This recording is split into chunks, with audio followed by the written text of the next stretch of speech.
early stage entrepreneurs, what we find is we're trying to solve a problem we don't even have yet. And it's like your first problem you need to solve is maybe just like get a client, get your name out there, bring on your second client. Don't try to solve that problem until you come up against it. This is Overwhelmed and Over It, the podcast where parents get to raise their kids, keep their sanity, and build their business. I'm your host, Gabs, and I'm here to help those parents who have two of those never ending jobs at the same time get to be present for the moments that matter and also choose entrepreneurial success for themselves. Every week, you're going to get short, snackable episodes from us that give you the sanity-saving strategies that work in the chaotic reality of raising kids and growing your business at the same time, because the last thing I want for you and for your babies is that you burn yourself out in the process. Let's get to it. This is my first time meeting her too, but we got introduced through a great connection. And you just know when you get introduced through connections that you trust, it means you've got more friends along the way. And Alyssa's good at the things I'm not. So I'm excited for her to come talk about the money piece of things and tell us all about herself. So Alyssa, you want to take it away and introduce yourself to the community?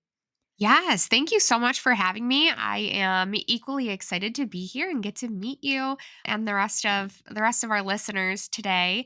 So, I have a background as an accountant, a former CFO, and I got started on my own in my own business, not because I always dreamed of being an entrepreneur, not because I was like, oh, one day I'm going to own my own business, but it was more of my back's against the wall.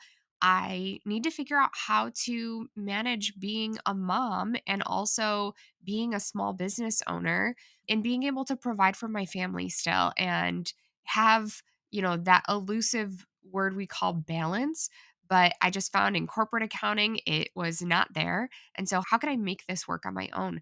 My brother-in-law is a corporate accountant and he does not have any bit of balance at all. And so I keep like chirping at his shoulder, like, just do the damn thing and get out on your own. So Oh my gosh, yeah. So, I hang out on Reddit every once in a while. I'll look at like all these accountants are talking about how terrible their job is. There is a need for accountants, 1000%. And it's like such a high need, and you can actually make the role fulfilling. It doesn't have to be that you're stuck in this corporate grind and you're, you know, working away. And I know what it's like. I used to go in at like 6 a.m. and not get home until 6 p.m. And during month end close, it was worse. During year end close, it was worse. And so there are so many different elements in the field, and it can be an underappreciated space to be in. So 1000% like you can make it on your own. And I feel like it's one of the easier business models to really be successful in because there is such a need. There are so many people in our country and all over the world that are like, I know nothing about numbers. I know nothing about money. I don't know anything about taxes. So somebody please help me. And so I was in managerial accounting. And so I really took off with just being like a fractional CFO, supporting business owners and helping them make those data driven decisions versus emotional decisions. Like, zoom out, look at the numbers. What are the numbers saying? You have all this data. You just need to learn how to use it. And so anything like that, like use your skills and then help everybody out there that they feel like they can't maybe hire somebody like me or, like your brother. But 1000%, uh, we're here to help people. yeah, and I think you're right. Like, this is honestly my favorite part of seeing this entrepreneurial lead happening in the world right now, where we're seeing so many people realize my back has been against the wall probably for a while, but Mhm. now I have resources and I can access community and I can access other people that help show me that this way is possible. And one of my Yeah, favorite my parts of that is I don't have to be good at the numbers. I can call someone like you and say, "Hey, this ain't my sweet spot. I'm good at other parts of my business. Can you help me with this part?" And I think even for larger companies, how great is it that we can bring in people who are experts in their specific field for a small amount of time a month or a small amount of time a quarter, and not have to spend these full-time salaries where someone's just filling their day just to fill their day. And so I think To me, this is like such an exciting time of business because we're seeing this shift turn where it's like people are just playing in their zone of genius.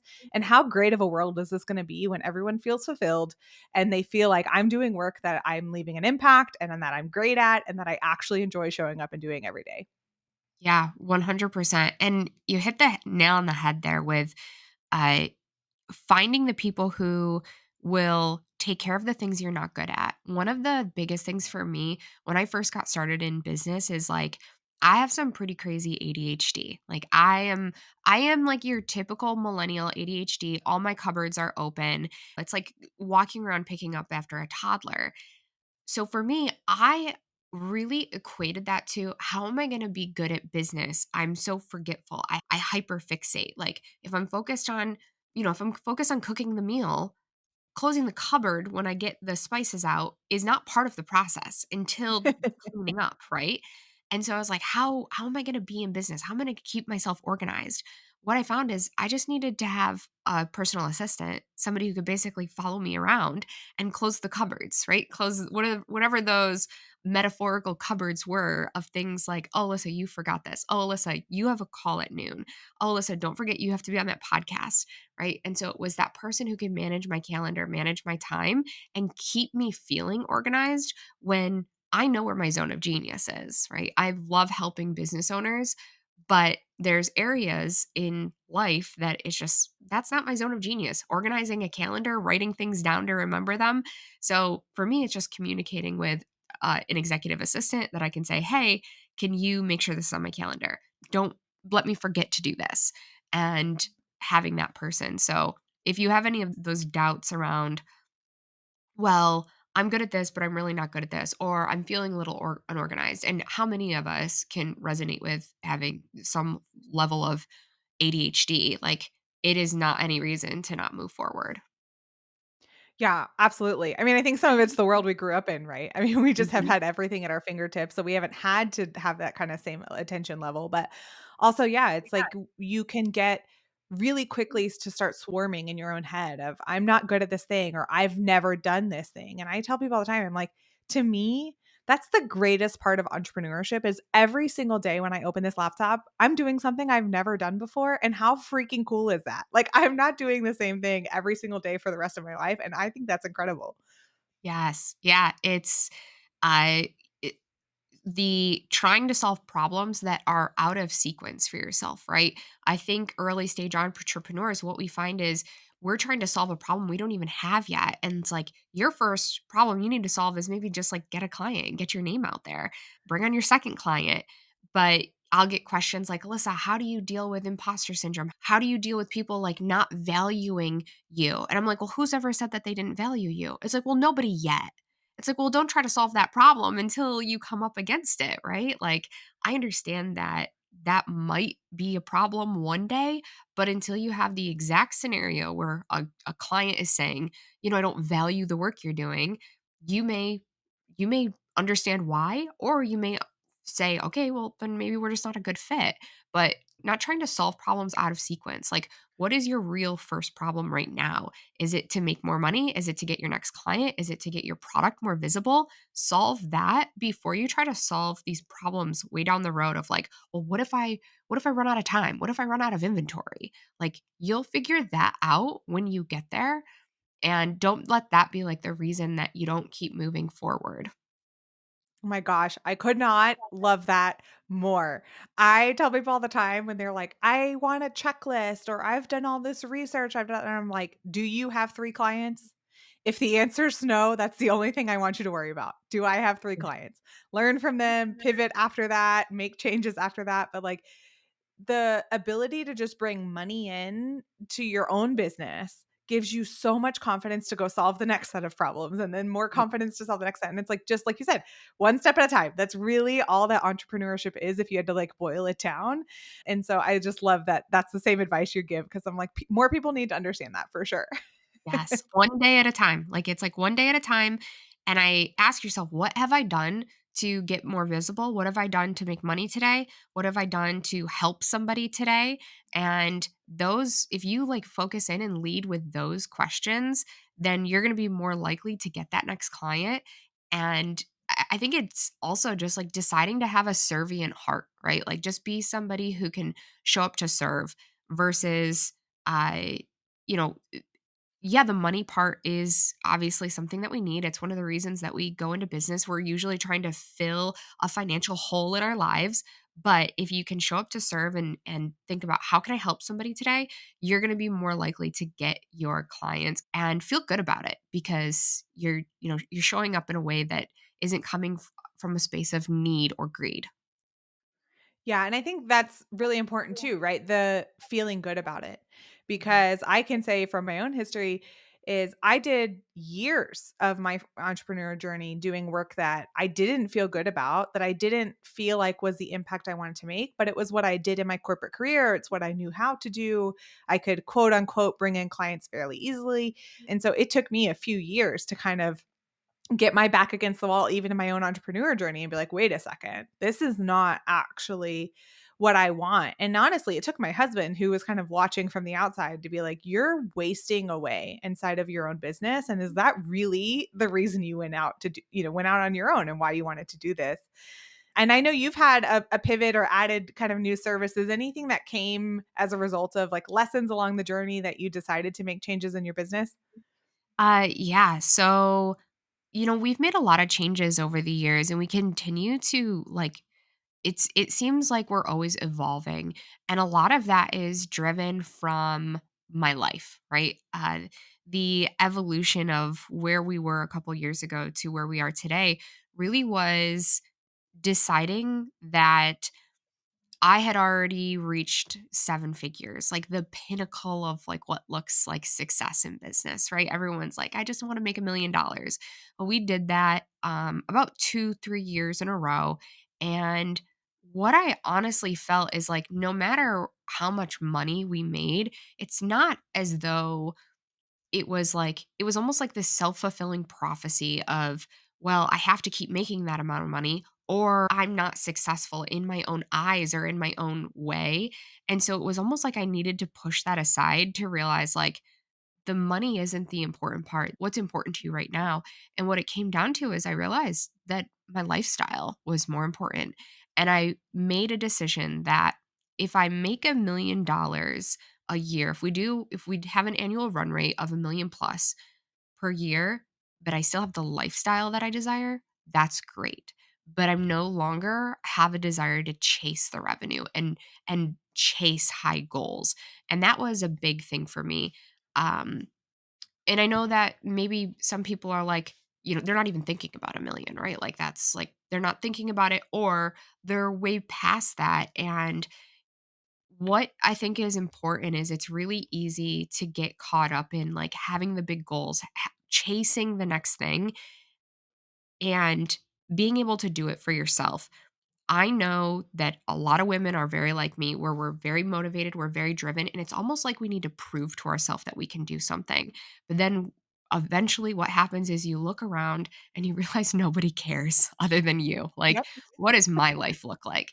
And so for me, reaching those goals meant working a little harder than I had desired to. It meant traveling a lot. I was speaking on a lot of stages. I was all over the country, and that was amazing for a short period of time, but my life just changed. My kids got super involved with sports and football, and I wanted to spend more time with my husband, and I wanted to be. I thought back to why did I start this business in the first place? It was to be an intentional mom. It was to be the mom that could drive their kids back and forth to school if that's what they wanted. And I realized I was getting further and further away from that as we were growing. And so it was just, almost like a cold turkey in 2024. I was just like, that's it. My word of the year for 2024 was home. And it really was Mm. I got rid of my office and built a home office instead. I didn't travel. I think my last time I traveled was in April. We went to Miami and we spent like 4 weeks in Florida. And then from then it's like I've just been home. So I'm almost a year, no travel, no going anywhere crazy. And it's been one of the more relaxing and joyful times of my life, truly. Oh, gosh, I just want to hug you through this phone, because I agree with you. I think, and for women in particular, I think you're right. There is something around this. I need to prove to Mhm. whoever for whatever reason. Because same, when I hit 7 figures, that was when I looked up and I was like, "I actually don't want any of this. This is not the reason I got into any of it." And that's when I decided to shut my consulting firm down because it was the reason that I looked up and I'm like, "Wait, this is not what I want to be doing at all." And this year in 2025, I've been leaning into the word focus because I spent those first 4 years in business kind of like, I'll be everywhere. I'll do everything. Same. I'll be on every stage. I'll be on every podcast. I'll write in every magazine. I'll do any and everything just to get my name out there. And there's something around focus has allowed me to show up better, which means I'm actually getting more visible just by the nature of the quality of how I'm showing up. And I've even been playing around this year when I meet new people that are like, "Tell me about yourself." I'm like, "Well, I'm a stay-at-home mom and an entrepreneur." Like I've kind of flipped it where I'm like, I'm talking about motherhood first and entrepreneurship second. And and that's been an interesting dynamic to work out in my own head. Yeah. But it definitely is, like you said, to be a more intentional mom, it means I needed to be present where my feet were and not what was next up ahead of me. And so it's been a Yeah. really powerful shift to happen. Yeah, it sounds like we went through something very similar because that was Yeah. it's like same. Girl, same. Yeah, right. Like that's it. Yes, Alignment, we got it. yes. Yeah, it sounds like for you, it's been a great step, and so anyone who's listening to this, you're hearing from 2 women who have made the money. Realize it's not everything, especially if you're a mom, right? These years with your kiddos, they go by so fast. Like my boys are about to be 8 and 9 and I started this when they were 1 and 2. And so it's like, holy crap, this has gone by so fast. I want to be at every sports event. I don't want to miss a football game. I don't want to miss the day where my kiddo is feeling crappy and wants me to take them into school or stay home with them, whatever it is. And that was a huge thing for me this last year. It's like I need to just be home. I need to be able to take care of my kids and I'm very grateful. My husband's been able to be there to support me, and he's always supported my dreams and goals, whatever that's looked like, whether it's traveling everywhere. But eventually I was like, man, I just really miss you guys. And Mhm. so if you're feeling that pull, like you can make both work. You can. You Yeah, can make both work. absolutely. Well, as you and the team are leaning into 2025, how can we help support you guys? Yeah, absolutely. So, right now, what I'm trying to do is build more of a legacy business. We are doing more fractional CFO services, accounting, and bookkeeping services. I want to build something that is ultimately helping entrepreneurs have more financial literacy, have more understanding of what that data means, what the numbers mean. And ultimately, our biggest goal overall, our big mission is eliminating financial poverty in entrepreneurship. There is no reason as entrepreneurs that we should be scared to pay our bills, right? There's so much money out there to be made. And so it's just up to us to do it. And by using data and understanding what those numbers look like, it can help us to repeat those processes. So if anyone wanted to support us and if you need our support, you can check out our website. It is Sierra and Co. And is spelled out ANDCO.com. And Sierra is CIERA. I'm sure we'll put a link out there for you as well. Yeah, there'll be a link in there Um, too. but you can check us out and feel free to schedule a call and we can see if we can help you. Yeah, absolutely. I've met you and I've met Alexis, and you guys have both been so welcoming. And so, really honored that we Yeah, got to have this conversation. And I appreciate everything that you shared with us today.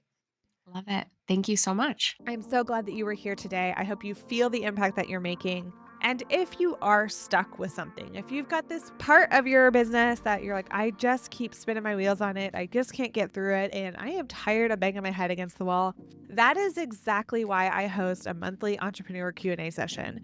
It's a free hour where we all come together and we just solve problems live, answer questions live.